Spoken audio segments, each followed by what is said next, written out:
পঞ্চগড়ের দেবীগঞ্জে খোলা বাজারে পেট্রোল বিক্রির দায়ে এক মোটরসাইকেল পার্টস ব্যবসায়ীকে ৭ দিনের বিনাশ্রম কারাদণ্ড দেয়া হয়েছে। পঞ্চগড় থেকে আব্দুর রহিমের প্রতিবেদনে দেখুন বিস্তারিত। মঙ্গলবার ৩১ মার্চ দুপুরের পর দেবীগঞ্জ উপজেলা সদরে অভিযান পরিচালনা করে তাকে পেট্রোল বিক্রি করা অবস্থায় আটক করা হয়। অবৈধভাবে জ্বালানি তেল বিক্রির অভিযোগ উঠে কেশব রায়ের বিরুদ্ধে। সে সোনাহার ইউনিয়নের মল্লিকাদহ কুমারগাড়ি এলাকার বাসিন্দা। সে সুভাষ রায়ের ছেলে। কেশব রায়ের দোকান থেকে প্রতি লিটার পেট্রোল ২৫০ থেকে ৩০০ টাকা দরে বিক্রি করছিল। অতিরিক্ত দামে পেট্রোল বিক্রি করার বিষয়ে ক্রেতারা উপজেলা নির্বাহী কর্মকর্তাকে জানানোর পর সেখানে অভিযান চালানো হয়।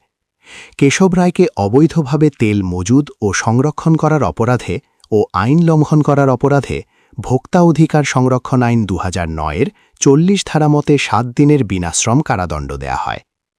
সরকার কর্তৃক নির্ধারিত মূল্যে জব্দ করা ২৭ লিটার পেট্রোল বিক্রির ৩,১৩২ টাকা সরকারি কোষাগারে জমা করা হয়। দেবীগঞ্জ উপজেলা নির্বাহী কর্মকর্তা ও এক্সিকিউটিভ ম্যাজিস্ট্রেট সবুজ কুমার বসাক এ অভিযান পরিচালনা করেন।